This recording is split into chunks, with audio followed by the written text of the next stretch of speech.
Call to order the regular meeting of the Rio Dell City Council. Roll call, please. Mayor Garnes. Here. Mayor Pro Tem Carter. Here. Councilmember Orr. Here. Councilmember Wilson. Here. Councilmember Woodall. Here.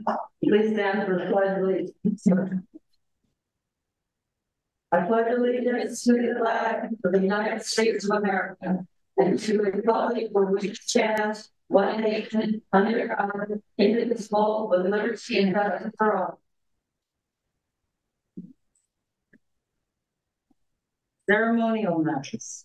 We are going to now swear in a newest officer of government. Yeah.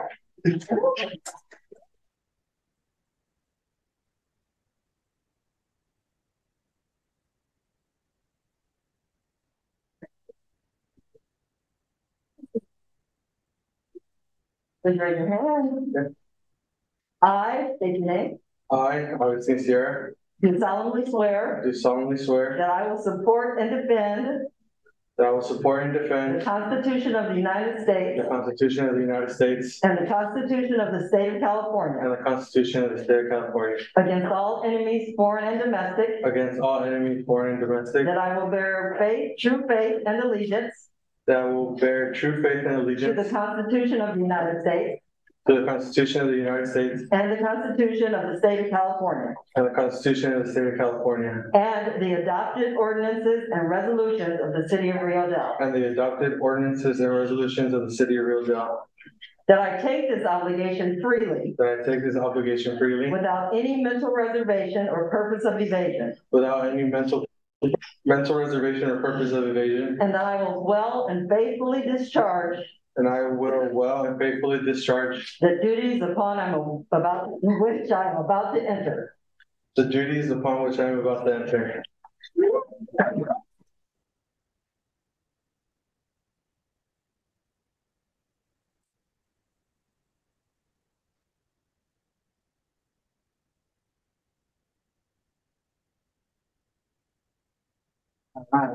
Let's turn around so everyone can see this. I am Maria. Nice to meet you.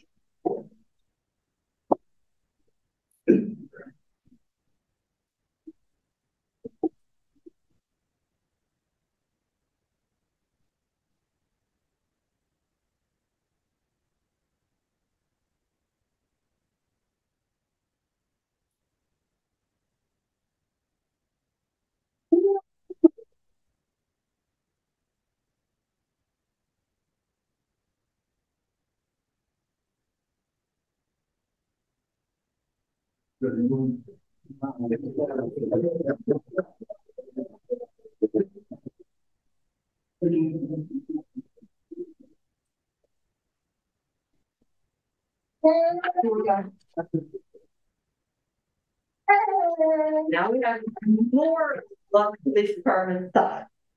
Great night for the police department of Rio Dell. Yay. So we have Jeffrey Connor, John Mushane, Crystal Landry, Ryan Hill, Whitney Tim, and Luke Bernthal. Where do you want to stand?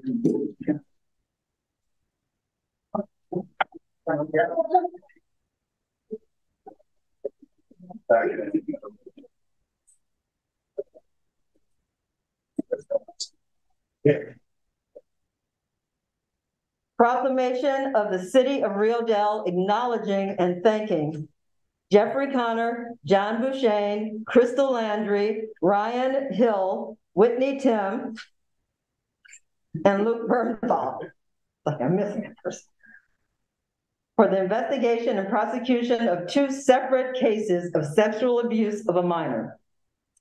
Whereas in May 2021, the Rio Dell Police Department received information on 2 unrelated cases of sexual abuse with a minor. Both cases involved multiple victims.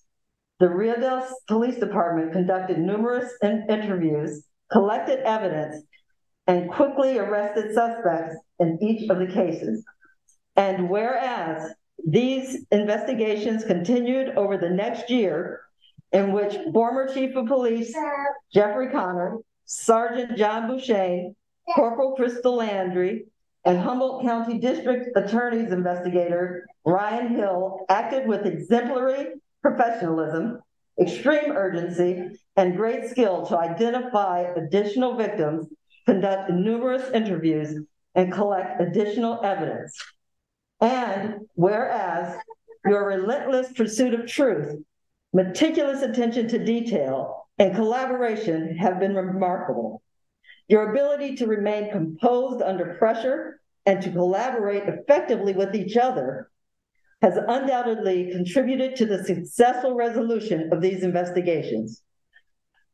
And whereas Deputy District Attorney Whitney Tim and Luke Bernthal undertook the people's cases with calm resoluteness, care for the victims, and showed great skill for bringing both of these cases to successful resolution.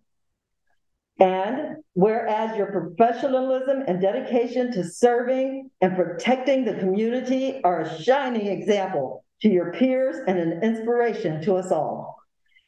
Your efforts have not only brought a sense of justice to the affected parties, but have also reaffirmed our confidence in the law enforcement system.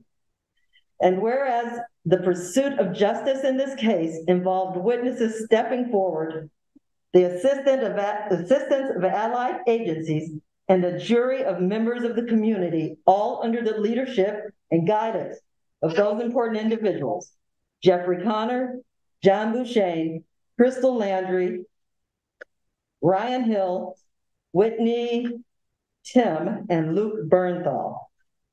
Now, therefore, be it proclaimed on this 5th day of September 2023 by the City Council of the City of Rio Dell that we do hereby express our heartfelt thanks and pride on behalf of the residents and businesses of Rio Dell for the work of Sergeant Jeffrey Connor, Sergeant John Bouchane, Corporal Crystal Landry, Deputy District Attorneys Whitney Tim and Luke Bernthal, and District Attorney Investigator Ryan Hill in the successful pursuit of justice.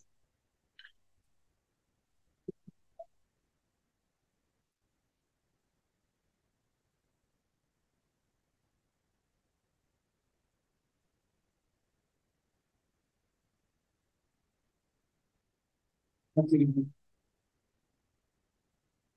Thank you.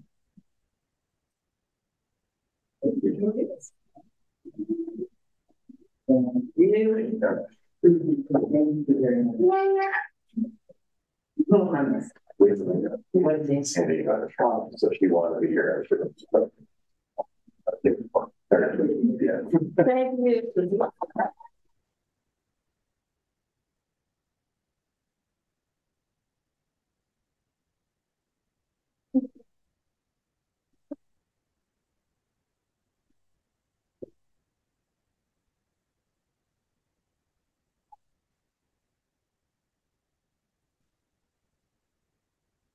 Public presentations. This is the time for persons who wish to address the council on any matter not on this agenda and over which the council has jurisdiction. As such, a dialogue with the council or staff is not allowed under the Brown Act. Items requiring council actions not listed on this agenda may be placed on the next regular agenda for consideration if the council rests. Unless a finding is made by at least 2/3 of the council that the item came up after the agenda was posted and is of an emergency nature requiring immediate action. Please limit comments to a maximum of 3 minutes. Any hands raised? Emails? Then we will close public presentations. And move on to the consent calendar. Is there anyone, any council member who would like to remove anything from the consent calendar? Number 4. Number 4. Anyone, staff or person left in the audience? People asking. Then is there a motion to approve items 1 through 3? So moved. We have a motion. Is there a second? Second. Motion in the second. Motion carries 5-0. Councilmember Wilson. Yes, the item is on this approval a letter to be sent regarding ACA 13. Mhm. And the reason I'm bringing it up is I'm not in disagreement with what is recommended by staff, but it's a very confusing, to me anyway, it seemed like it was very confusing initiative, or I guess you will call it ACA, it's an actual amendment.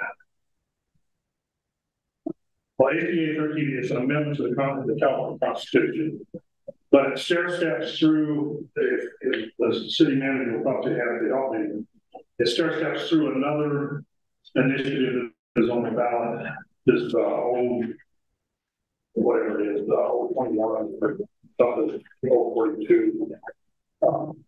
It will legal effect on the one that we passed for our initiative, actually, whichever was for sales tax, is that if the one is passed in November of 2024, then that will be invalidated. Is that correct? The most recent tax was, I believe, November of 22. Or We passed it in November 22. The 21 says anything after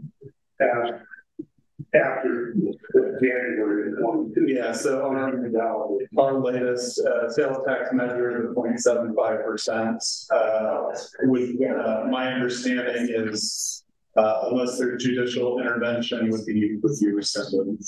No, with the passage of ACA 13, that would be true. Is that correct? Not necessarily. So ACA 13, the ACA stands for Assembly Constitutional Amendment. What it seeks to do is make some changes to where a simple majority cannot pass that there cannot be a requirement on a future proposition that is only passed by a majority of voters in a specific election that then requires a 2/3 vote threshold. It would instead require that if you're going to require a 2/3 vote threshold, that proposition obtain a 2/3 vote threshold from the voters. So one of the issues I think with this proposed future legislation or proposition is that certain elections are well attended, certainly presidential elections, that sort of thing. But there are other elections where there's significantly less voter turnout. And so you can have propositions or measures where, significantly smaller portion of the population of voters makes the requirement for the 2/3. So again, as always, and this is language from the League of California Cities. The League always advocates for local control. It's one of the central premises of why cities have organized together in this Cal Cities organized effort, is that over the years, over the decades, we've seen local control, local authority stripped from city councils, from board of supervisors over the affairs of their jurisdictions. And primarily, I think this one is focused primarily on the fiscal aspect of that. But that's one of the concerns. And so the League consistently advocates for issues that help preserve local control, and they consistently push back against measures that erode or eliminate local control over specific issues. And that is part of what I got out of it. The other, like I said, is a very confusing thing. If I understood it correctly, in order for ACA 13 to go into effect, the 23rd is the committee passed it to move it on to the state legislature. They have to pass it by 2/3, which then will put it on the ballot so the voters can pass it by 2/3. And so this, what I'm trying to say is we probably need to have more clarification, but also that the voters would be wind of this, that we need to have this support in order to have a local jurisdiction. And I think the part about this other initiative would avoid this too. So I mean, it's, you know, I can be certainly wrong on that, but it's definitely confusing, and we need to have local support, at least have knowledge that our community supports this. Yeah, to get it passed, to have the support within our local, but our local jurisdiction, not having the state legislature telling us what we can or can't do in our city. So that's just my comment. You know, again, I think it's support that we have. Now, are there any other questions? Anyone in the, any got questions? Any hands raised? Moving now. Make a motion? I would make a motion that we accept staff recommendation and approve the letter. Is there a second? Second. We have a motion and a second. Motion carries 5-0.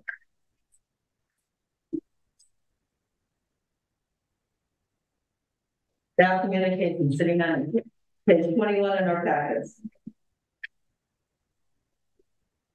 Thank you, Mayor Dorns, members of the council.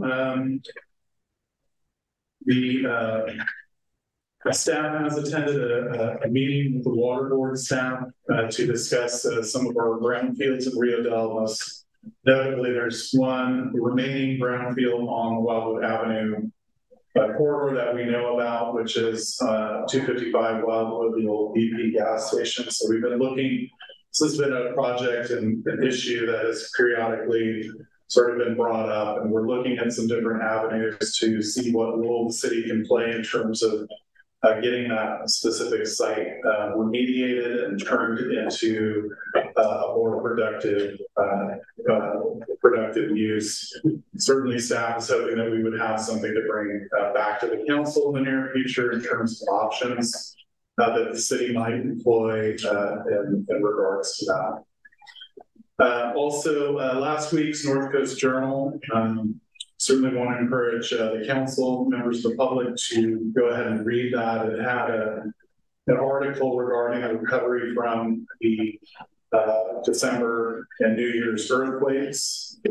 Certainly not a happy read, but I think overall an accurate, honest depiction of kind of the situation overall that the community is in.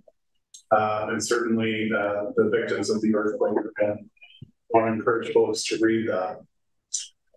With that being said, the rest of the staff report is contained here. We certainly have staff available to answer any questions, and then we probably want to let the chief free to go meet with the rest of the crew outside. But with that, I'll go ahead and return to the mayor.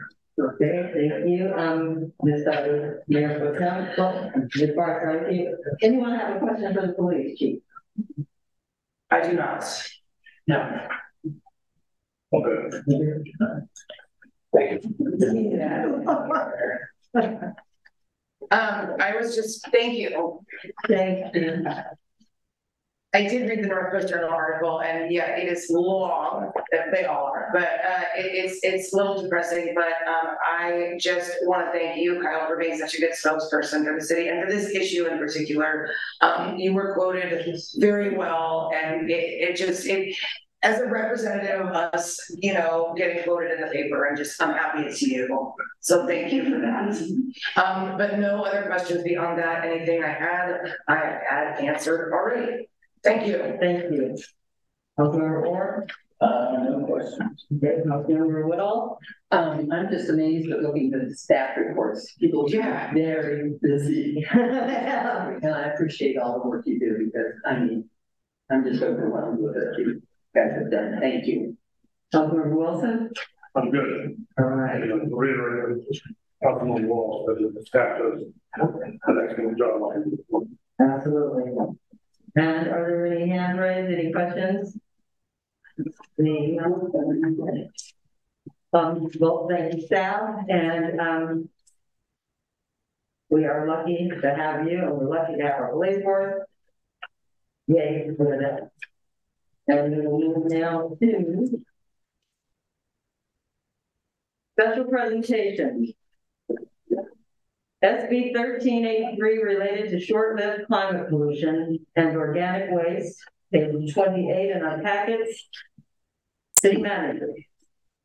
Thank you, Mayor Barnes, members of the council. I think it was Councilmember Wilson who had requested that we have a presentation on this important subject. Certainly, Councilmember Wilson has been very involved in that. HWMA has been an interesting topic for several years now, and all of the various roles and responsibilities it has and doesn't have, and certainly the changing regulatory framework associated with that.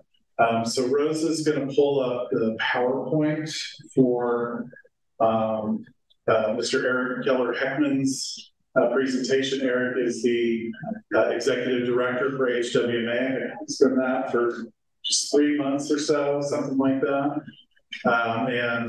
Certainly, I think is a great testament to the staff at HWMA, and knows quite a bit about this particular subject, far more than I do. So, so I think get that PowerPoint going and introduce Eric.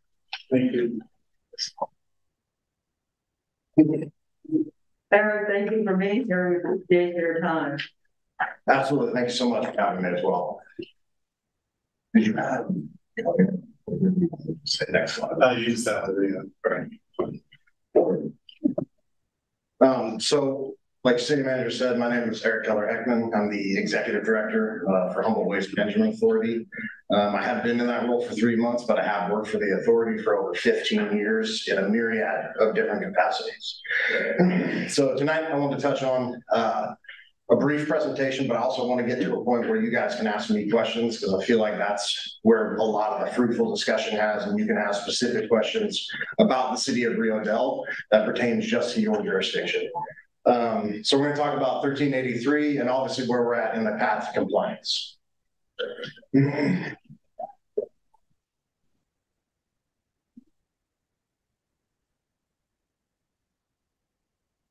So an overview, we're going to talk about the California legislative building blocks that brought us to where we are today, local organics diversion services and efforts so far that we've done in the past and are currently in process, and where we are on the path to compliance.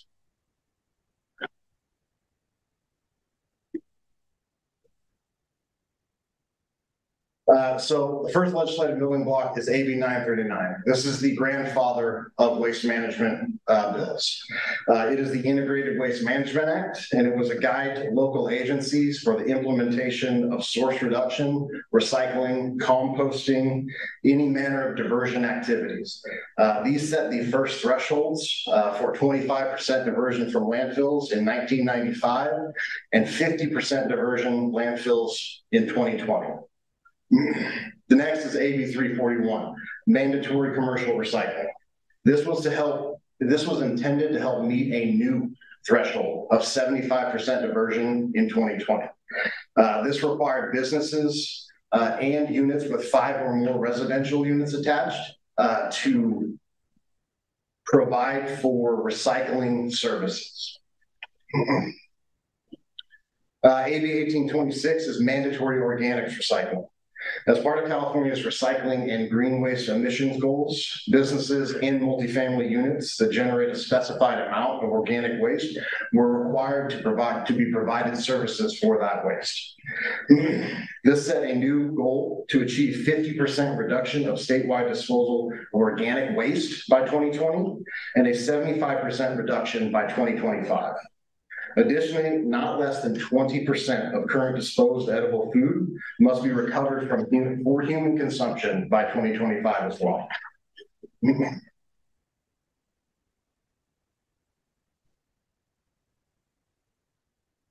It's important to note that SB 1383 is not just an organics processing bill. While that's a main factor in jurisdictions compliance, it contains so many more activities. Jurisdictions are required to develop programs to meet those diversion requirements set by the state. Specifically, jurisdictions establish ordinances for your collection, which Rio Dell has already done. They must enforce on businesses that do not comply. The program essence of this is ordinances, adoptions, establishing administrative tracking, reporting system, establishing source-separated collection routes, education, also procurement of organic material for your jurisdiction, and ensuring that compliance enforcement mechanisms are in place for your businesses. It is important to understand the links between 341, 1826, and getting into compliance with 1383. 341 and 1826 were meant to be a stepping stone or building blocks to 1383. They were meant to provide the jurisdictions with ensuring infrastructure was in place, pickup, collection routes, processing materials, things of that nature. So the thought from CalRecycle is you comply with 341, you start building a building block. You comply with 1826, you add another block to that, to the step that we're going for diversion. 1383 builds on both of those legislative mandates. Unfortunately, in California, there's still a lack of these services and a lack of infrastructure. So resulting in a lack of compliance across the board. A lack of compliance with 341 and 1826 does nothing but broaden the gap for the lack of compliance with 1383. Next, we're going to take a brief look at local organics diversion efforts and services today. In 2003, HWMA entered into a partnership to develop Mad River Arborvitae. Most of you will know that as West Green Landscaping in Arcata. HWMA invested heavily in the environmental review, the permitting, the infrastructure, and committed our green waste tonnage to that facility in this private-public partnership. Unfortunately, as you know, Steve Morris is no longer operating there, but West Green is no longer operating there, but Steve Morris Logging did purchase them, and they are currently processing HWMA and member agency green waste through a contract that ends in 2027. In 2011, 5 years prior to the passage of 1383, HWMA partnered with the City of Eureka and Humboldt State to develop a food waste collection and diversion pilot program. HWMA received $200,000 in grant funding and provided matching funds to staff and resources to examine costs associated with food waste diversion in a variety of commercial settings in the City of Eureka.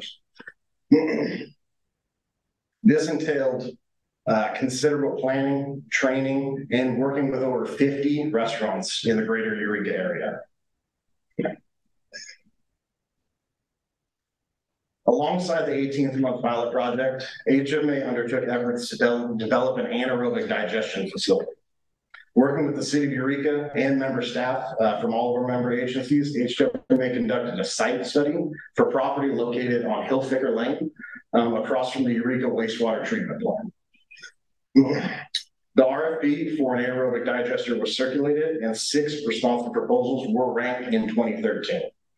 With the decision by the City of Eureka to decline establishment of a food collection service and no other member agencies supporting the establishment of service, HWMA was unable to continue the process of developing an anaerobic digestion facility locally. At the time, related infrastructure costs were estimated to be $4 to $8 million. That does not include operating costs. That does not include purchase of the land, permits, fees, things of that nature. Additionally, HWMA commissioned a waste characterization study in 2020 to assist in providing data for general composition of member agencies' waste. The organic tonnage information was expected to quantify whether there was a measurable reduction in the exact same waste characterization study we did in 2011. Additionally, we were hoping to see that the tonnage would justify in-county processing for organics materials, so we could tell exactly how much material was still in our waste stream being sent to landfills. HWMA also undertook efforts to purchase Mad River hardwoods on South G Street in Arcata.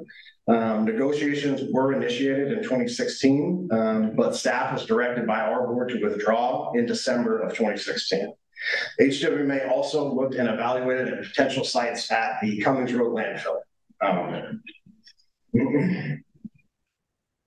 So next we'll take a look at the rough timeline for organics processing. While this obviously is a timeline, it's good to keep in mind that a lot of these steps have been worked on and finalized concurrently. But this is just a little bit easier to see. So obviously the first step is amend and approve the JPA. That was approved and finalized in July of 2023 by each one of our member agencies. That restated and amended JPA gave HWMA flow control of organic waste. So that was the first big step in ensuring that we get on the path to compliance. Additionally is facility modifications. So those are ongoing. Two of the major facility modifications we need are floors to handle the organic material, and we need new roll-up doors at the site that was the recycling center site. We have to make sure that the doors work, and we need a floor that's easily able to accept organic material and process it. Step 3 is actually on the jurisdictions, and I believe every HWMA member agency has done that. It's complete ordinances, amend new ordinances or amend previous ordinances to ensure that you can collect that organic material. The fourth is RFP processing and services. So we just went through a lengthy process. We released an RFP. The Executive Advisory Committee has made a recommendation to me, and I will be bringing that forward at the September 4th HWMA board meeting. I anticipate our HWMA board awarding that RFP based on that recommendation on the 14th of September. Additionally, negotiate and approve franchise collection and amendments. This is a very big one. It is going to probably impact, outside of the RFP process, probably impact the jurisdictions the most. This is where you're going to find out how much it's going to cost to either implement a new route or add onto your routes that you already have additional capacity or tonnage to pick up this material from your businesses and eventually your residents. Number 6, step 6 is the organic waste recovery facility. So once the board awards in September, the RFP, HWMA staff will begin negotiating a contract for the short-term transportation and process of organic material. We expect that to be done by January of 2024. And that will be going out of county for 3 to 5 years. So it is a short-term solution while HWMA and member agencies can find a way to build in-county processing infrastructure and capacity. Number 7 is a big one also, rate development. So rate development, with the anticipated organic volume and processing cost, HWMA will develop organic material fees for consideration by our board, by the jurisdictions. The jurisdictions will also coordinate with their respective haulers for collection rates. And finally, members will establish and approve the collection and processing rates for curbside collected and self-haul drop-off organic waste materials at the Hawthorne Street Transfer Station. Once implemented, ongoing monitoring and maintenance is going to be crucial to ensure that we cut down on material that should not be in there. Education and outreach is going to be a massive thing that HWMA will need to take on, your franchise haulers will need to take on, and each jurisdiction themselves. You guys know your jurisdictions better than anyone. You know how to get to your residents, how to talk to them, how to convince them that some of these programs that may seem like not ideal, in the long run, they're beneficial for everyone involved. So for a frame of reference, the approved 1383 regulations are over 130 pages long. And so that is just this singular bill. And like I spoke to earlier, it's not just an organics processing bill. There is a myriad of requirements, some of them on jurisdictions, some of them on haulers. It is the biggest waste bill in the last 30 years since 939 was passed in 1989. I would encourage all jurisdiction staff to start, if they have not already, quickly start developing a working knowledge of the regulations, how it's going to pertain to your jurisdiction, your haulers, your collection services. HWMA and my staff are always available to answer questions. As we touched on earlier, we've been living this since 2011. So I was there during the pilot project as well. So I have been doing this a very long time. I would also encourage the council to visit the link above that says elected official guidance tools, so we can provide that as well. And it gives you kind of a rubric condensed version of this and hits you really with the high points that you should either be asking questions about, or you might have concerns about your jurisdiction. That gets you kind of started down the road to understanding a little bit more about 1383. And then I would obviously be happy to answer any questions that you may have. Thank you, Eric. Lots. Yeah. Councilmember Wilson's on any WMA and Al, do you have any questions? I don't have a lot of questions. I do have questions, but they're still working through some of those in the timeline. Particularly the implementation that, what do you call it? Recall is going to have to work out. I believe they're going to be different spots. Universal collection, I think, is part of what has been discussed. And it may seem simple again from what Mr. Keller has mentioned, but it's not.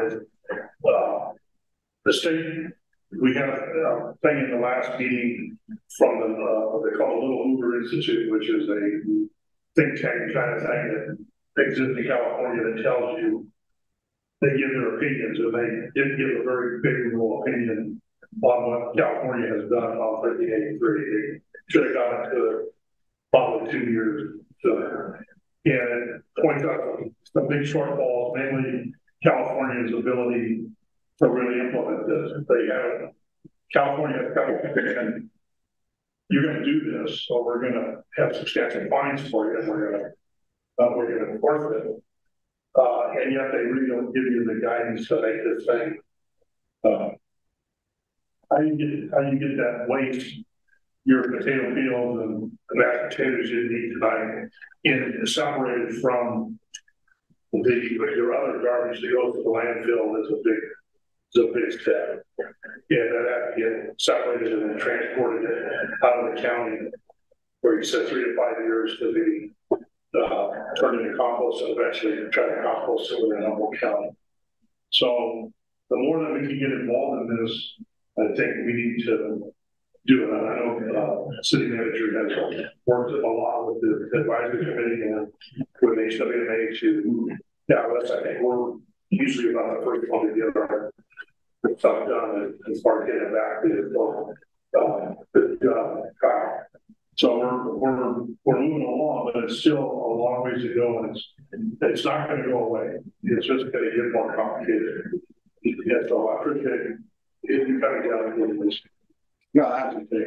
Yeah, absolutely. And the city of Rio Dell and your staff have been incredibly responsive throughout most of this process. One thing to note, City of Rio Dell does have waivers for certain parts of 1383. So you have been given a couple extra years when compared to large jurisdictions. But that's only for some of the mandates. That's not for all. So you will still be required to comply with some of the mandates in 1383. They've just given you a reprieve on building the total collection and being able to have that really roll out.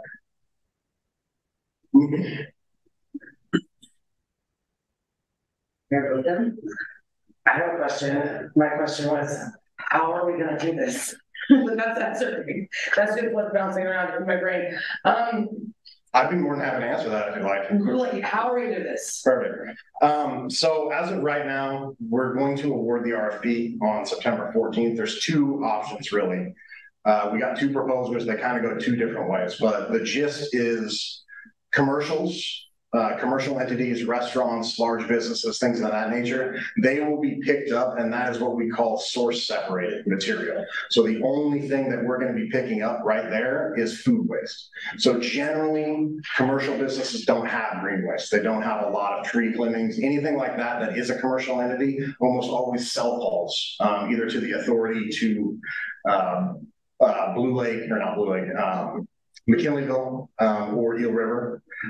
So we are going to pick up raw food waste, basically source separated food waste from commercial entities. Residents are a little bit more difficult. What's gonna eventually happen is you put your food waste in with your green waste. When we collect that, it comes to the transfer station and we will process it. Now, there's two ways depending on the direction of the RFP. One way is staff will manually hand sort food waste out, just like we did in the 2011 pilot project, or we will mix all of it together and we'll run it through a grinder and we'll process it that way, or we'll send it to a processor that grinds it. So that's really the two basic ways. The residential side is much more complicated because we have a lack of infrastructure. The source separated items are much easier to deal with because they're source separated, they're by themselves. Deciding what we want to do with residential food waste and green waste, that's more difficult. But I believe as all the jurisdictions and HWMA, we've come to realize that a better solution for our county is a simpler solution right now, which is combining both residential food waste and green waste mixed together, and we'll process it that way. Instead of creating a new route, instead of having an alternate process, that's kind of how we're going to deal with that now. Yes, thank you. Because what we have a 50% subscriber rate. Roughly, yeah. Yeah, it's gonna be tough. Because you're talking about universal garbage service, which I'm a fan of, and I'm a fan of this too. It's just, how are we gonna do it? I can say that when I talk to members of the public about this, they don't have a clue what I'm talking about. They think I'm kook. Nobody knows what this is. I've been looking at, or kind of following how other cities out of Humboldt County are dealing with this. And it's a lot of public education. I've seen cities that hand out the little organic, container that goes on your kitchen counter or whatever to try and help people, and just holding public forum after forum after forum for people. I mean, I don't know if this is something we should consider at some point. So I think soon. I think the big roadblock was because Humboldt County doesn't have any in-county infrastructure. None of the jurisdictions nor HWMA knew exactly the direction you wanted to go. So generally, we knew it was going to come to HWMA. The permitting process for accepting food waste is going to fit inside our solid waste facility permit. So that became the quickest and easiest way. We also do nothing but handle all of member agency waste, so we're pretty good at it at this point now. But normally you don't solve an equation from the middle out. You want to go from the front or the back. And that's what we're trying to do. And we needed to decide either how jurisdictions wanted to collect it or how jurisdictions wanted it processed. September 14th, we will know exactly how jurisdictions want it processed. And then we can start rolling out education. We can work with franchise haulers to better understand routes to ensure this outreach reaches the people that it needs to. Yeah. And that's it for my questions. I want to thank you for being here. I know this is a big deal, and Councilmember Wilson's been keeping us informed for years now. We've always known it was a big deal, but it's nice to put a face to a name and have you here to answer. And I'm sure we'll be seeing you again. Tell me about it. I'm sure you will. Thank you. Thank you. Thank you, Councilmember Little. Yes, going through all of this, I've noticed in every page it says organics. Now, this may be a stupid question, but I'm going to ask it anyway. Okay, so this, and I'm just going to put it very basic. I'm standing in my kitchen sink. Virgil, did you buy an organic head of lettuce? No, so it's going to go over here. So are we actually separating out organics from the other food, like our restaurants probably are? No.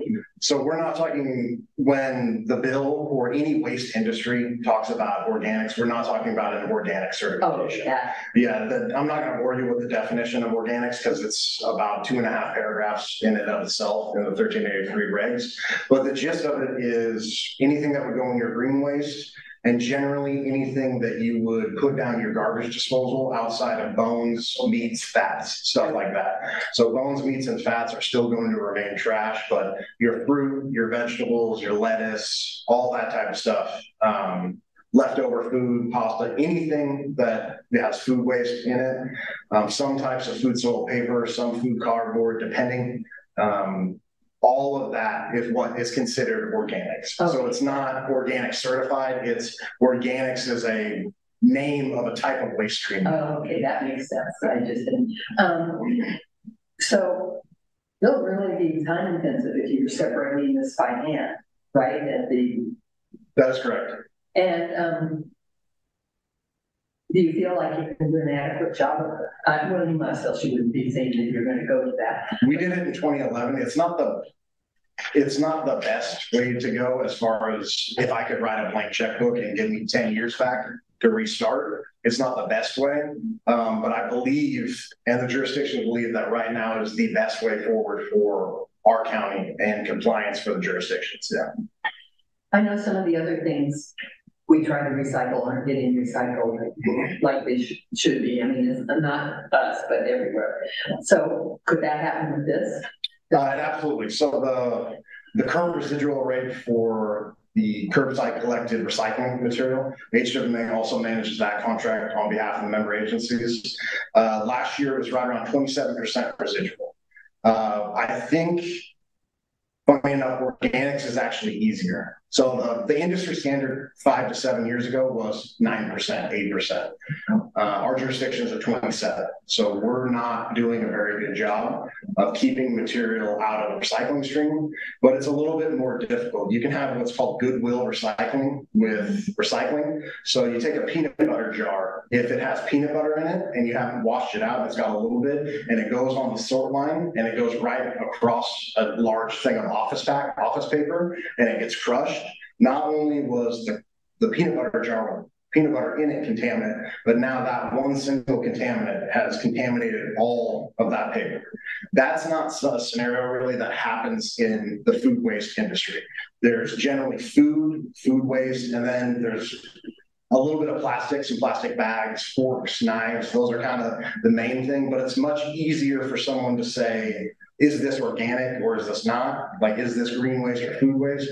Than it is this film plastic recyclable in my jurisdiction that I just moved to? Because it can change through jurisdiction, through state, it's much more difficult. So it can be an issue, but I don't believe we will have the same type of issues with the organic stream as we do right now with the recycling. Yeah, it would be working. You answered my question correctly. Do you ever do tours? Of course, absolutely.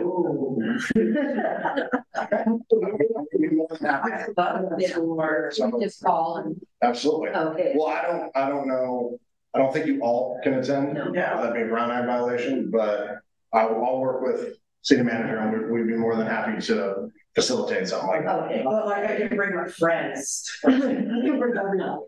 Right? You can bring them up. So I've done the tours for the last decade, give or take. I've done classrooms of 40. So Yes, we'd be more than happy to have whoever you'd like to come take a look at it. I just being able to see it. People need to see it. I think it's much easier to see what our staff does, and it also is a little bit easier to see maybe what should or shouldn't go places when you get to see who has to handle it and who has to pull that out. Yes. Thank you. I appreciate that. Thank you.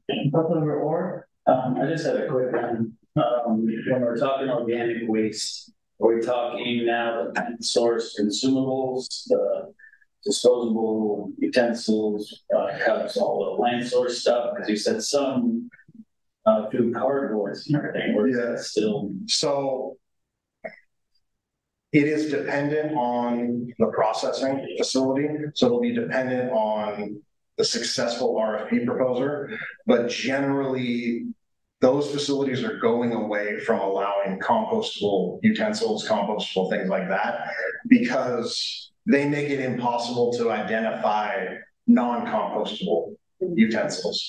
And so one of the biggest issues with utensils is if they're plastic, they go into the organic stream and they don't go away. They either get chopped up or they get turned into microplastics, and they're still in your nutrients. And then if you go to have your nutrients or your amendments certified, that's going to come up in those tests.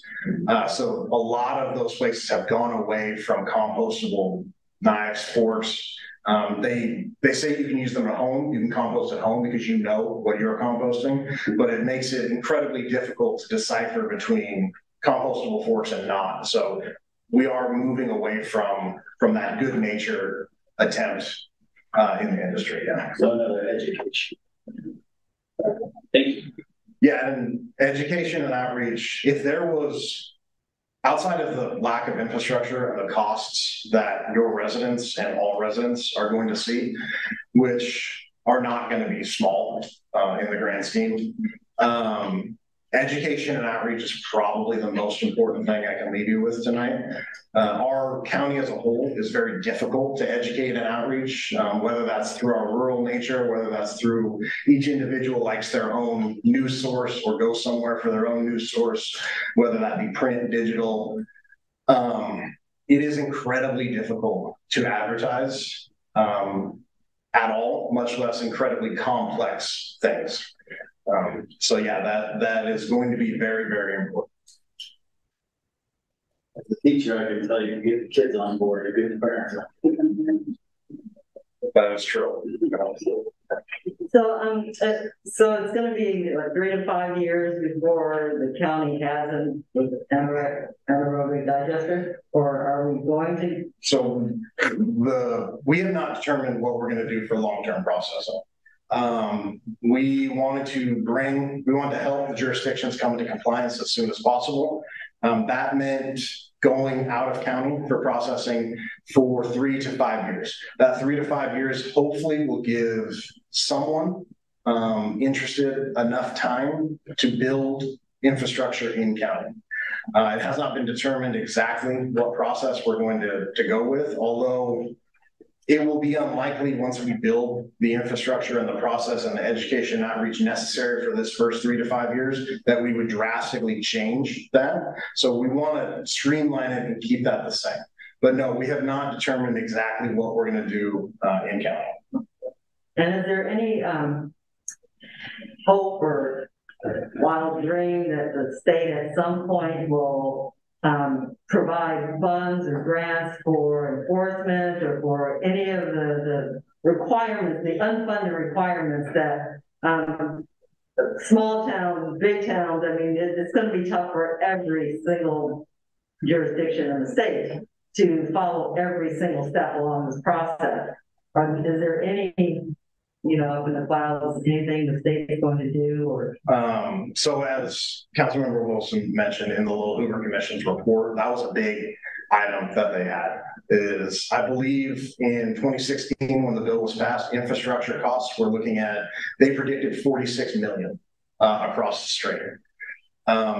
We are now well over $50 billion that we think we're going to have to spend in the state to become compliant across the board. They felt that was a huge issue. Lately, Power Cycle has been focusing on grants for processing or physical items. So a lot of them are shovel-ready projects. HWMA actually just applied for a grant for the floors and doors infrastructure for our facility. So a lot of them have been focused on that. Power Cycle believes that they gave jurisdictions adequate ability to charge businesses and residents to try to build this program. So I don't know if in the future they will be coming with grants for any of that. I just know that right now infrastructure is what's lacking, and infrastructure is kind of where the state is pushing all of their grant funding for it. Are there any questions? Eric? Yeah, I was just as a consumer of curbside pickup here in Rio Dell, since we're actively trying to reduce weight, you mentioned tonnage, and I assume that most your rates and everything are based off of tons hauled out of the city, stuff like that. Since we're going to be ultimately aiming to reduce the actual volume of organic waste from our solid waste, will that be incorporated into kind of that universal curbside pickup? Kind of, will it reduce our solid waste fees by then eliminating it from the organics from that particular set? And then secondly, you mentioned my concern about the whole thing on this whole situation is, again, the education to the public and taking care of the sewer system. fast moving increases are torture on a collection system. You mentioned what goes down at garbage disposal, and an easy way to not have to deal with all this is to put it down the sink. And that's going to create additional burdens for other industries such as sewer collection and treatment.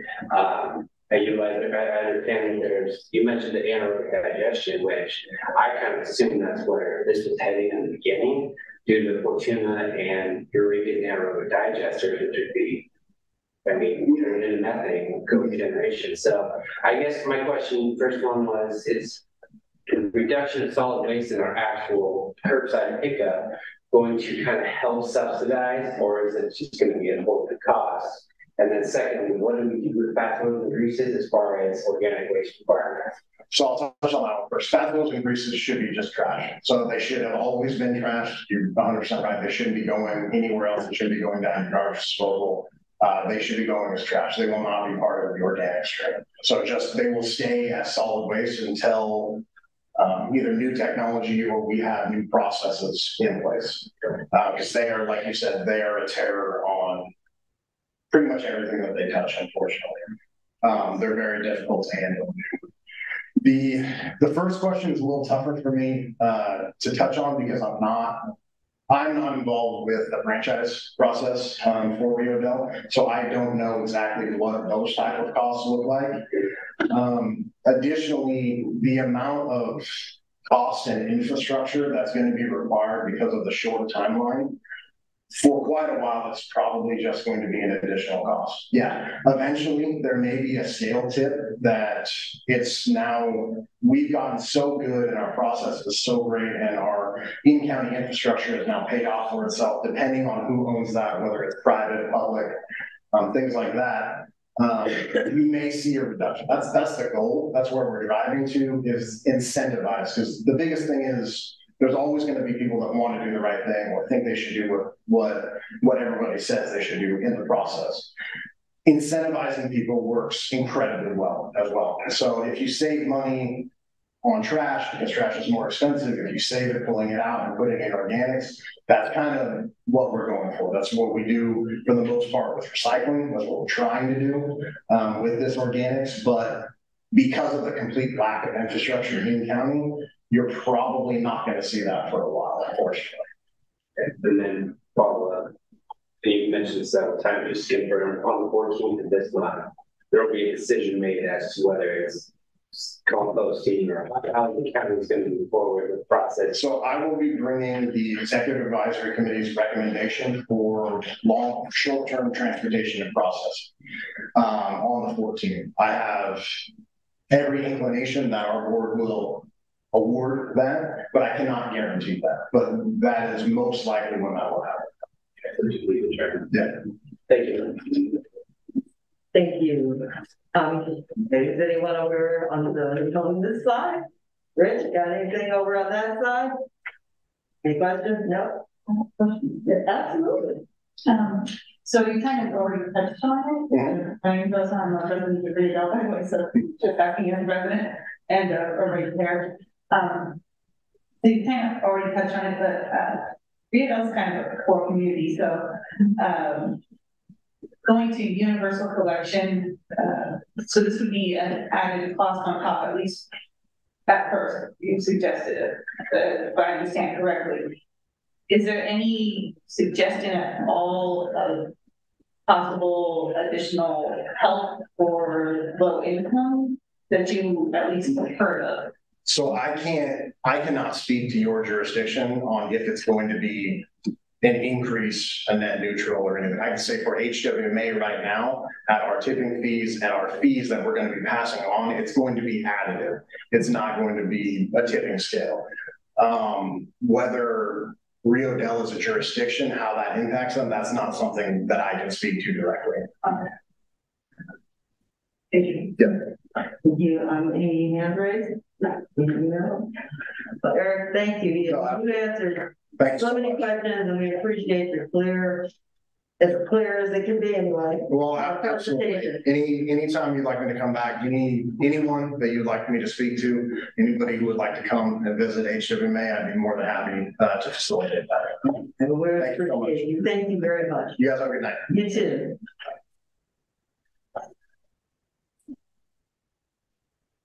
Now we're on to the presentation from the tobacco retail licensing, page 41 in our packets. Welcome. Thank you for being here. Hey. Thank you. City manager, did you have anything before? Thank you, Mayor Garnes, members of the council. Elaine Hogan and Caitlin Gillings are from the Humboldt County Department of Health and Human Services to provide a presentation on tobacco retail licensing options for the city in this matter. The item is, we did have a meeting with a local advocacy group on this matter, and so the item is coming with the sponsorship of the mayor. So with that, I will go ahead and turn it back to our presenters. Thank you. Great, thank you. I think we're getting our presentation up here. So I'm Elaine Hogan, and this is my colleague Caitlin Giddings. We work for DHHS Public Health in our Healthy Communities Division, and we're here today to talk about tobacco retail licensing. You may get on. Perfect timing. You may know that the County Board of Supervisors recently adopted a tobacco retail licensing ordinance. And so we're here tonight to foster regional collaboration and let you all know kind of more about the city's or the county's ordinance and some options for your city regarding policies like this that have been proven to protect public health. And throughout the ordinance development process, we took about a year and we reached out to city managers in all of the incorporated jurisdictions to kind of let them know how the ordinance development process was going. And then once the ordinance was adopted, letting them know that it was finalized. So we're kind of here tonight to continue that effort of regional collaboration and give you all a chance to ask questions and to consider ordinances like this for your city that might be a good fit. So tonight we are going to just review a little bit more about the county's ordinance, different parts of it, and we all have. Oh, you good. You've got it. Right, great. So we'll go ahead and review a little bit more about the county's ordinance, show you some local data that supports policy efforts like this that protect public health, and then talk a little bit more about some supports that are offered to you through our Department of Public Health, as well as our partners that Kyle mentioned.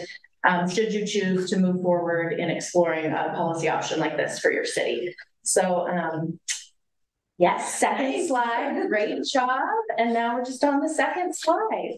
That was everything for slide one. So just some basics about what is a TRL ordinance. It's really a self-funded policy option for local governments to reduce the availability of tobacco for youth and give you all the ability at the local level to enforce local, state, and federal tobacco laws in the interest of protecting the public's health. And so the tobacco retail licensing ordinance can have a lot of different options, and we'll go through, like I said, more about what the county chose to do in their ordinance. But it really is like the tool that gives you the local control over what's happening in your jurisdiction regarding tobacco retail. And I'll pass it on to Caitlin to talk a little bit more about, oh no, this is still my slide. Go back. Go back one. Here we go. Oh no, forward one. You're doing great. There we go. So a little bit about why we're talking about a TRL ordinance. Like I mentioned, the county passed a TRL ordinance in May. It became enacted in July. And why this is a public health concern, tobacco is still the #1 cause of preventable death in California. So this is, as a public health branch of DHHS, something that we are still very concerned about at the local level. And it's a policy option that you can see over 200 cities and counties throughout the state have enacted similar ordinances, and because again, it is considered public health best practice. And another issue is that there is no local enforcement structure without a TRL ordinance that allows for local control over tobacco sales. And now I'll pass it over to Caitlin to talk a little bit more about some local data. Yeah. So I kind of wanted to gather some data for you guys just to see what's happening in Humboldt specifically and Rio Dell as well. So the first statistic, as you can see, 34% of the deaths in Humboldt County can actually be traced back to being either caused by tobacco smoking or contributed to. So seeing that over a quarter of the deaths in Humboldt are, related to tobacco smoking, that is a pretty serious thing that we should all kind of take a look at.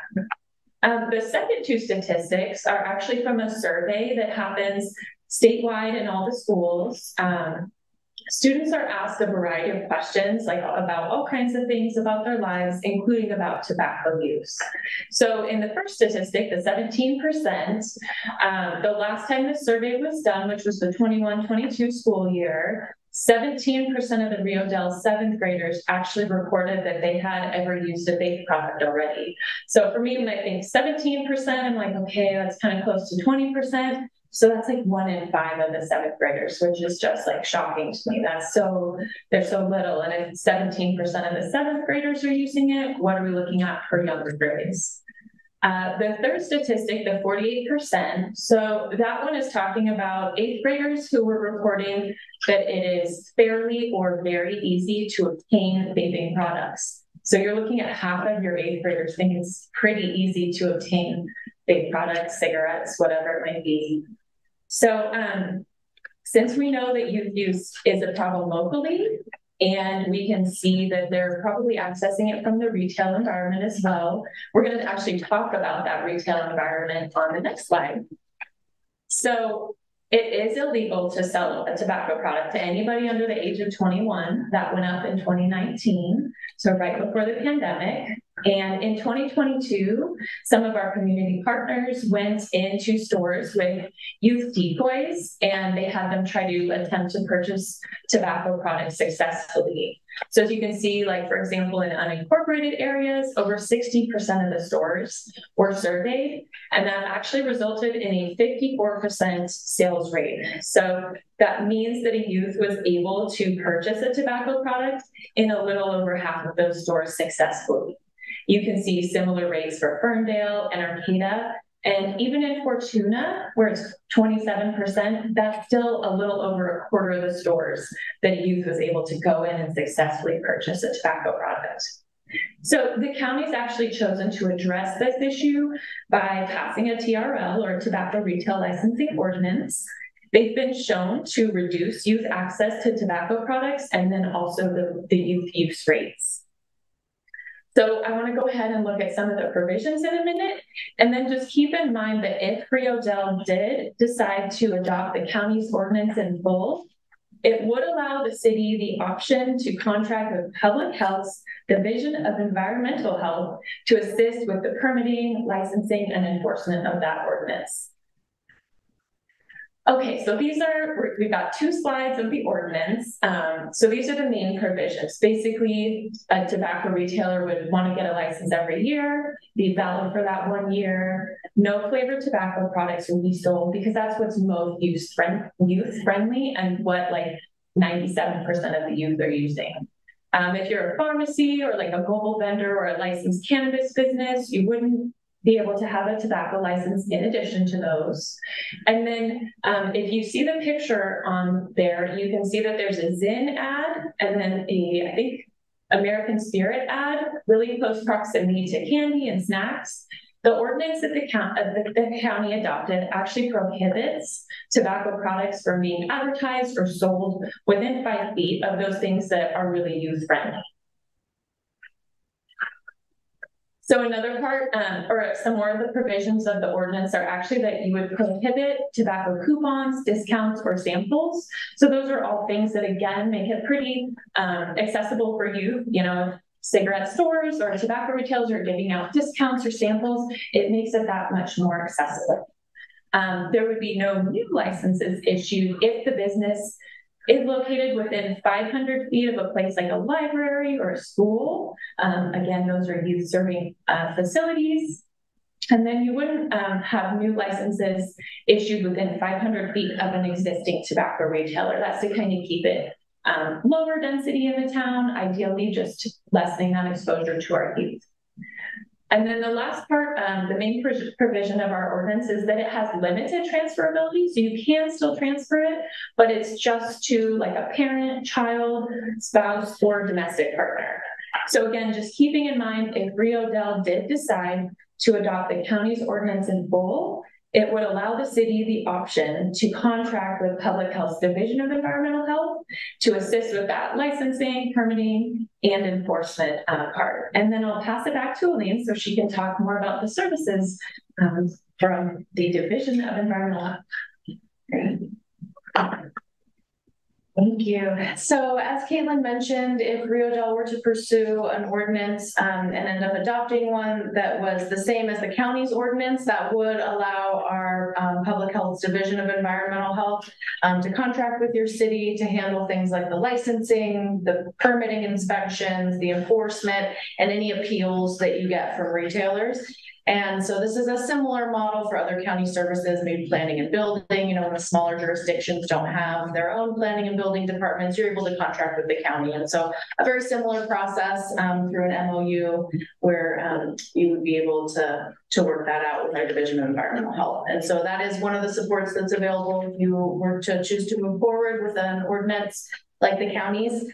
And then Caitlin can talk a little bit more about some other supports that are available from our partners. Yeah, so in addition to kind of what we talked about today, and then the contact information for the director, the Division of Environmental Health that's on the screen, we've got some great community partners, 2 of which are in the audience. So they're around for, you know, education, technical assistance, it's all free, they're funded like we are. Any questions you have about best practices, why is this a good idea for Rio Dell? So we have contact information for everybody there in case you want to reach out to them for more assistance. The next slide. And then to end, we just want to say that considering a tobacco retail licensing ordinance for your local community is a huge step towards bettering the health of your community and lowering that youth access. So we appreciate your time, and we could definitely take any questions that you might have at this time. Thank you both for your presentation. Councilman Orr? Just quickly, I would say just a quick question. It says the 500-foot regulation, no new licenses will be issued. Does that mean that they won't renew licenses that are existing if they fall within that as well? So if somebody that's 500 feet from another store goes to renew it, they're going to be like, no, I'm not speaking against it. I'm all Sure. Yeah, I'm happy to, yeah, it's a good question, and I'm happy to talk more about how that works in the county's policy. So the county has decided for a phased out approach, also previously known as grandfathered in approach, where existing tobacco retailers will be given the chance to come into compliance and to get licenses. Now, there could be a situation if they were to let that license lapse for a few years or whatever, and then they go to apply, it would be considered a new license and then would therefore not be permitted. But existing businesses, yes, would be permitted under the county's ordinance to get a license. Thank you. Councilmember Woodall. Yeah, when we say licensing, so local establishments, I'm trying to rack my brain on the current smoke side. I think there's only four places that I can think of in Rio Dell that possibly sell tobacco products. I know the grocery store, CNC Market, get away with the baby flavored stuff. They have a sign there. You can't buy it because I think that got outlawed. But are they required to have licensing now in order to sell tobacco product? Yeah, so the only licensing right now is through CDTFA, the California Department of Tax and Fee Administration. So that's at the state level. It's maybe $200 a year. $265 a year. And so that is right now the only license that's specific to tobacco. And their main focus is really making sure that it's not counterfeit products, that they're officially stamped and that they're legitimate tobacco products. And that's for sales tax purposes, making sure that those are authentic products. So how does this, so you go, I don't know, you charge only $200 or $500 to do this retail license in Rio Dell. How does that prevent, I mean, they're already, it's against law to sell by law to sell to minors. How does this license cut down on minors getting tobacco?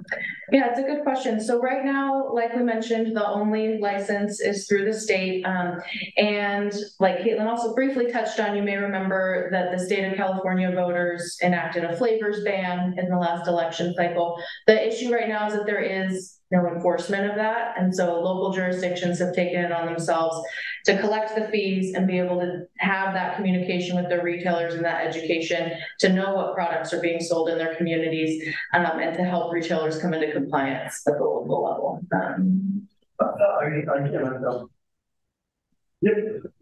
Tell me how we keep, the 8th graders or whoever's, I don't know what age, there's somebody that looks like they're 21 or not, but I mean, that's a whole other thing. But how do you stop, whether you have a license or not have a license, how does that stop the minor from purchasing them? I mean, are there fines associated to the ordinance thing that are substantial enough, more than what the state's doing? Yes.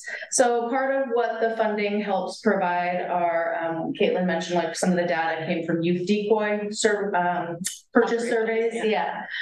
Where we can send youth in and see, do they get carded? Are they being asked for ID? Kind of what's happening locally. And she gave that data very well, that we do know youth are accessing these products in the retail environment. And so part of the licensing fee goes to help enforcement at the local level.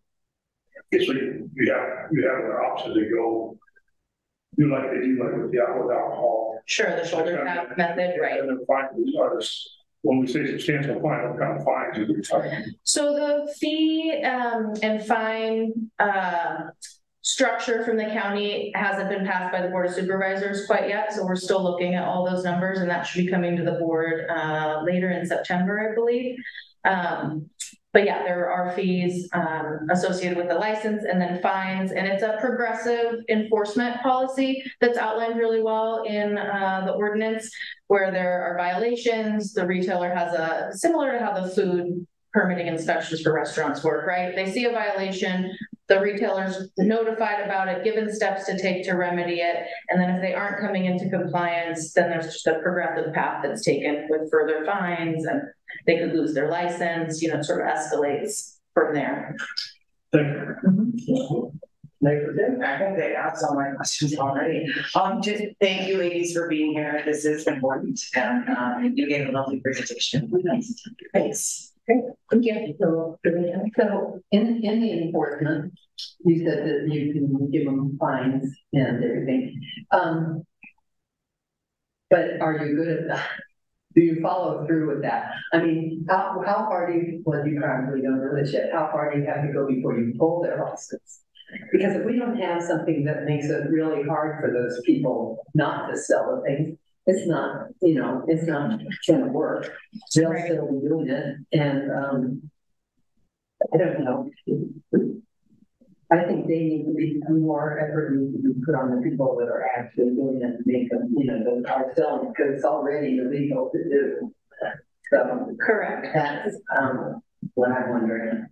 Yeah, and so ordinances like this give us, again, the local ability to do enforcement. And so as I pointed out in the one slide, our Division of Environmental Health, this is what they do, right? They're enforcing everything from septic tanks to public pools to tattoo parlors, hazardous waste facilities, right? They have a lot of experience with this very similar sort of a setup with permitting, inspections, fines, and the way our ordinance is written is actually very strong in legal terms, in terms of, the county felt like this was a very strong and enforceable ordinance. And that's why we chose to do it, because there were a lot of questions during the ordinance development process, like, well, how are we going to enforce this? It's always a concern. We can pass all the policy we want, but how are we actually going to enforce it? And so we are confident that we have the right legal backing and sufficient staff through our Division of Environmental Health to enforce this. So do you do the liquor to the, they send in somebody to see if they can get them sell it to an underage person? We do not. Okay. No. But my question about that was, I mean, they could go along with this. Is that compared to the number of times that happens, that's very, it's a rare thing to have people come in and do that. I mean, I've watched it in grocery stores a lot, you know. Safeways maybe had 3 times and somebody's come in. I mean, do you have enough people to, will you have enough people to enforce it with the tobacco? Yes, at this point, we are confident that we do. And really what we see statewide is that once retailers receive education and they come into compliance, there are very little violations after the first couple of year implementation process. So the other 200 and some odd jurisdictions that have done this throughout the state have really seen success. And you don't really deal with retailers that are just non-compliant or just sort of blatantly disregarding public policy. And so we do have sufficient educational supports and enforcement resources. Can you tell me offhand another jurisdiction that is about our size that have implemented this? At the small city level? Well, certainly not in the county, because we have county unincorporated. We were the first ones to pass it, and now we're going around to the smaller jurisdictions. There is a huge list, though. I could get back to you with that information. Yeah, because there's certainly somebody else that has done. Absolutely, yeah, that's always very helpful. And there certainly are a variety of sizes of cities and jurisdictions that have done this. So I'd be happy to get that back to your city manager. Thank you so much. Yeah. Already, or already any of the cities in Humboldt County. Not yet, but some of our partners have been out doing presentations similar to this, and we are certainly going to be reaching out to other jurisdictions that are interested. They've all said that they're kind of in support, but wanted to wait to see what the county did. And so our county ordinance for unincorporated just got enacted in July. So we're sort of at the beginning of this regional collaboration process. So will there be with the Department of will there be a fee associated, like an MOU with the city to help enforce the new ordinances? Is there a fee to the city do you charge a fee? Would you charge a fee? Would DHS charge a fee to the respective city to help enforce, or would it just be a memorandum of understanding such that you will come out so many times a month or so many times a year, check the different establishments and report back, or how will that work as far as the... Yeah, that's a really good question. Yeah, that's a really good question. And that's really something that our Director of Environmental Health would be the best person to help answer. I do know that it'll be an MOU process, and it'll be similar to other environmental services that you all contract with the county for. So the MOU template will provide kind of a menu of options, and this TRL enforcement and permitting would be an option that you could select, but I'm not sure about the details of the and basically you are asking jurisdictions to more or less follow the counties. You're not saying write up a whole other thing. You're saying here, if the county's done this, it's been vetted, it's been approved, if you follow this, that should remedy a majority of your problems and issues in the city. Yeah, so policies like this, like I said, are public health best practice and have been shown to reduce youth rates of tobacco products.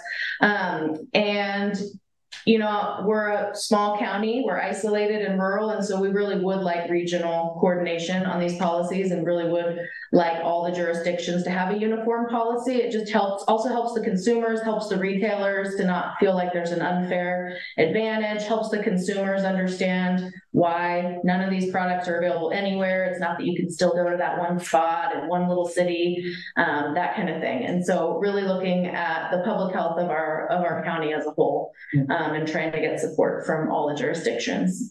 Yeah. And it isn't a county. It's a county mandate, it's a county ordinance, but the cities.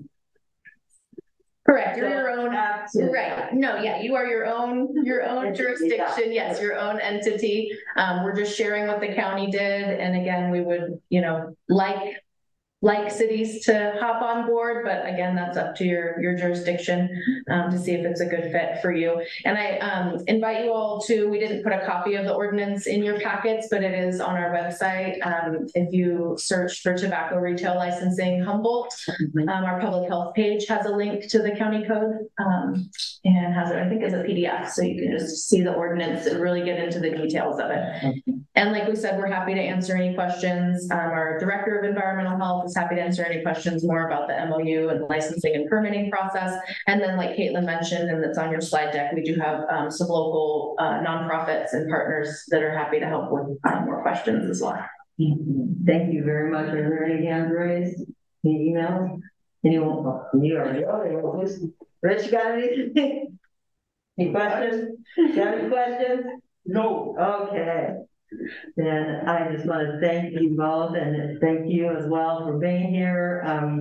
It's really an important issue, and it was a resident Rise that came and we had a meeting with, and and they were very informative too. There was, I think, we got more Rio Dell information specifically. So thank you so much for being here, and and Mayor Garnes, if I may, might be an appropriate time for the council, if there is any direction to staff, we can continue to engage the county in terms of looking at their ordinance, vetting it with our council, monitoring the county's fee implementation, or certainly if the council's uncomfortable proceeding at this point in time, we can certainly bring it back at a later date. But this is kind of an opportunity also for the council to potentially take action on the item. Thank you, City Manager. I was gonna see if there was consensus. I know we're at the very least looking at the ordinance from the county and considering what we can do here in Rio Dell. I don't know if we have a consensus on that. Just looking at it. Yes. But anything still, just kind of reviewing and having what the city manager said as far as looking at it, staying in touch with what's happening at the county, looking at fees, that kind of thing, and then bringing it back to the council at some point. And I think it would help, Karen, if that were put into a motion with the first and the second. Okay, more than a consensus, okay. Okay. Is there a motion to move forward with reviewing and continuing the TRL ordinance in the process? So this is just too hot. This is just what Kyle said, is looking at it. Looking at it, yeah, actually. Yes, Absolutely not. I will second that We have a motion and a second, so please vote. Motion carries 5-0. Great. Thank you. Thank you. Thank you for being here tonight. Travel safely back. Thank you very much. Now we will move on to authorize city manager to finalize and issue a request for proposal for the Gateway outdoor exercise equipment. Thank you. Page 47 in our packet, city manager. Thank you, Mayor Garnes, members of the council. So the council asked discuss our overall gateway enhancement project in California and gave direction regarding the landscaping portion of that project. However, this item is exclusive to the exercise, outdoor exercise equipment item. And so working with Councilmember Garnes, Mayor Garnes, and Mayor Pro Tem Perter, we have some recommendations for the council to proceed on this particular project. Attached to your packet are some images and descriptions of 4 pieces of equipment for the site. The hand cycler, squat press, pull-up bars, and ab crunch for the outdoor exercise station area. So, for example, if you look to page 49 on the bottom of that page is an example of the hand cycler, and actually what one of the stations would very much look like. which is there's a central pole that has a maximum capacity of holding 2 stations at the same time. Because we have to have no less than 3 of these stations, there's an option for a 4th, which would be the squat across the more expensive item on that particular list. So the total cost for this specific equipment is a little under $21,000. Staff has made application for 2 separate grants to help augment the funding for the Gateway project. One, which is a small PG&E grant that I do feel is likely to be awarded to the city for the project.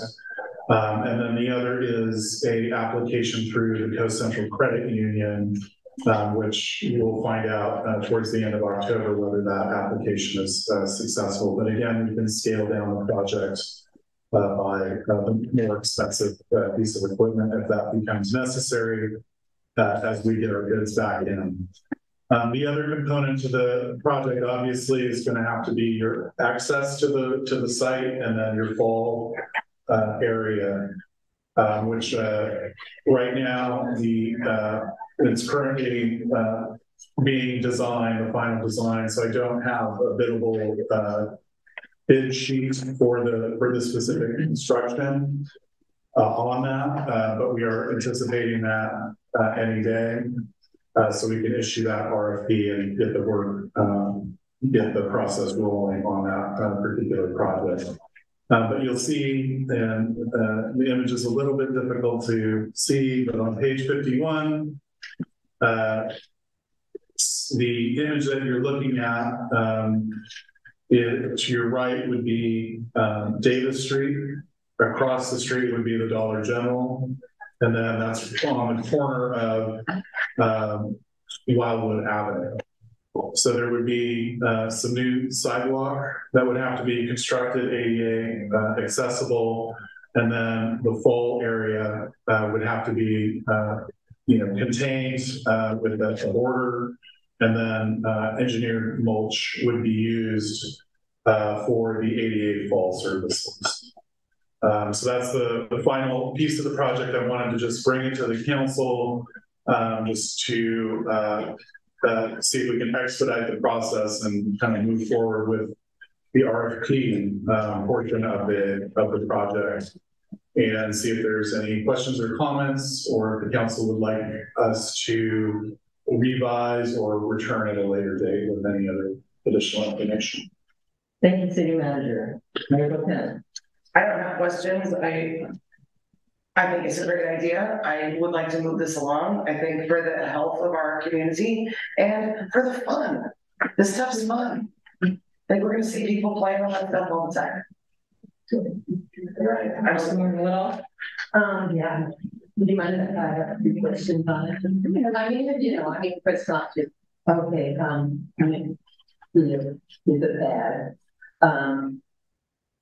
Will we have some signage? Yeah, so part of the advantage of this particular setup is that there's signage attached to the structure itself. So you'll get instructions, a user would get instructions on how to use the equipment, what the benefits are of the equipment, and then also obviously the safety disclaimers and all that kind of stuff. You said that, so who is going to install? You said we would just purchase the equipment.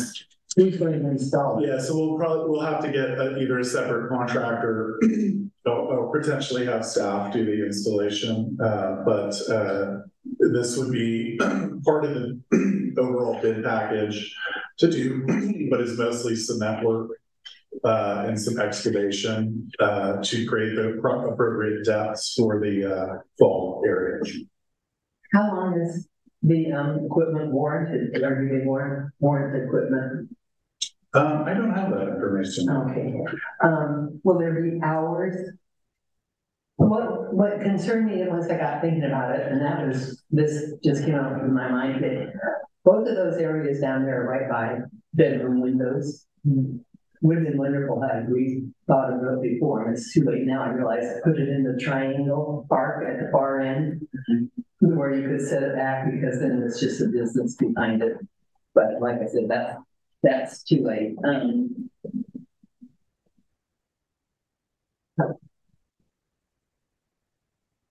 I think that's it, and if we had to pull anything under DD. This squad. Yeah, the squad thing.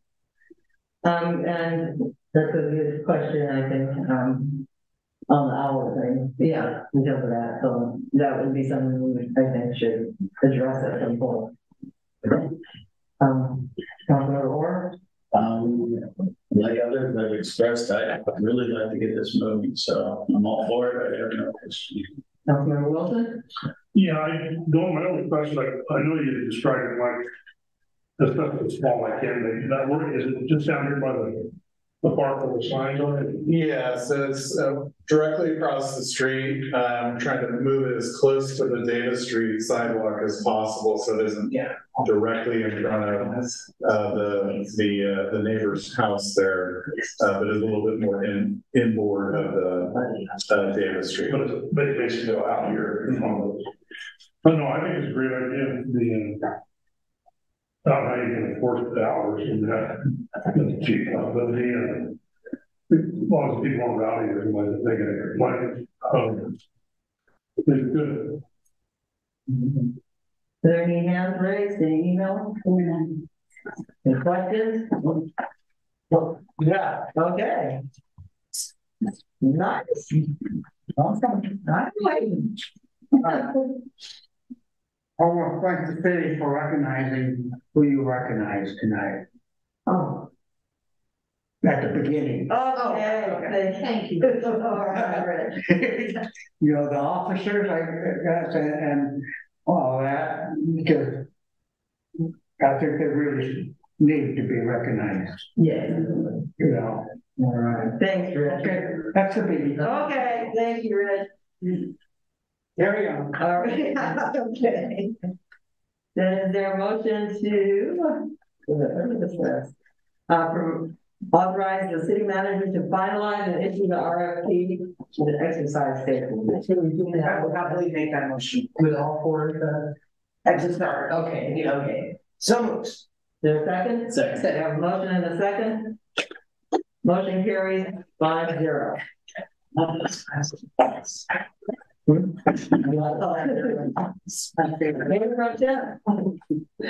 Okay. I attended both a beautification, walkability, and pride committee meeting and a nuisance advisory committee meeting. I don't have too much to report out now. Eventually I will, but not now. I went to a Chamber of Commerce meeting. They're planning Christmas already. Y'all get ready for Christmas time.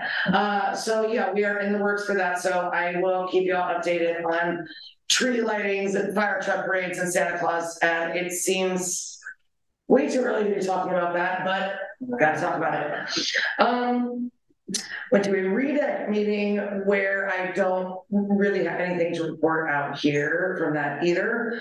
Upcoming, we are rescheduling our nuisance advisory committee meeting for this one, but the date is as yet to be determined. So we're going to figure that out. We are going to do a river cleanup day on September 30th. I believe that's 9 to 11. Keep your ears open or your eyes on Facebook or the electronic sign, you know, for all the masses that are here. If you would like some more information on that. And let's see, we have a beautification, walkability, and pride committee meeting on September 15th. That's Friday at 9 a.m. That's right here. We will be discussing more about the river cleanup day, and John will be here from the fire department. He's the one who organizes it. In 2 weeks, I'm going to Sacramento to the Cal Cities annual conference and shout Rio Dell story to anyone who will listen to me. And that's my report. Thank you. Councilmember Orr? Went to an HCOG meeting. The big things there were went over the financials and everything for last year. Ridership was down a little bit. They're hoping that changes now that the COVID restrictions are lifted. The other big thing was the housing project that they're working on.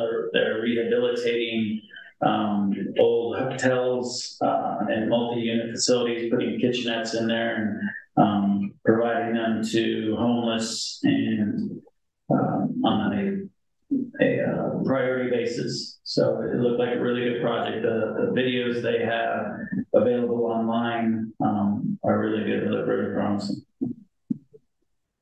Councilmember Wilson? All I have is that it appears that, with Mr. Keller, after they said they were they're gonna bring this thing up by HWMA, the 14th, for that's that Thursday, they'll do for the RFP to find out what route they're gonna go. We're gonna have a 15 yeah, that's all I have. Is that still a hybrid meeting, Greg? Can we watch that? Yeah, that's hybrid. Okay, That's okay. hybrid. So is, RPA Okay. is hybrid. You can call like you want. Yeah, but I can watch the meeting if I want to. Yeah, but I'm not sure about the RCA one. I think you had to get the Zoom number on that. Okay. And, you have to look on the agenda. They go in and see where they, cause I don't think it's a YouTube. I think it's, Okay. Okay, thank you. well, Dr. Peter, City Council. Oh, yeah. That's who that's the chambers they're using. So they've got it set up with, yes, I think it might be on Humboldt Access, I've watched them there before. they're in the building, yeah. Yeah, okay, great, thank you. Thank you, Councilmember Woodall. They're taking over my HTA meetings for the next 2 months. Be sure to get my donuts. Okay. That's the good thing about having that. Okay. And I was just wondering, would it be possible, I don't know, I'll just ask, can we get new flags, get a US, an American flag that's bigger than the California flag, and we need the California flag under it too? They're getting whipped in the wind. You mean for the city? Yeah. And a larger one than what we have now as far as the American flag. I mean, do you guys agree? Don't disagree. Used to be able to get the US flag from our local representative's office. They fly over the Capitol. They used to do it, they got a squad that runs them up, and they go 30 seconds, run back down, and the flag is flown over the Capitol. That'd be a good idea. I don't know how. I think it was pretty, they charged it. I one out in the was that big block they wanted to do. Yeah, we want one of those. No, that's all I got. Okay. And I'm doing the Equity Council stuff, which is a new board that I'm still trying to figure out exactly what it is, so I can't go too far too deep into that, but it's under the Redwood Region Rise program. And I will also be going to the Cal Cities convention in 2 weeks, which will be the first time in a long time that 2 people, like 6 people go from Fortuna and 5 people from Eureka. So it'll be nice to have, to be able to go to different meetings and cover more ground, that'll be nice. And I think, Julie already said I'm doing the HTA tomorrow morning. We've already reported that out. So I think that's all I can think of in the moment. And I didn't know about the donuts, but I was very excited once I found out. No, you get to go. They give you a donut at the end. Oh, but they make you wait till the end. Yeah. That's smart. Yeah. No, they just recently started putting them on the other table. They used to be on me. Oh, okay. So, is there a motion to adjourn? So moved. Okay, we will adjourn until September 19th at 6 o'clock. I really enjoyed the 6 o'clock time.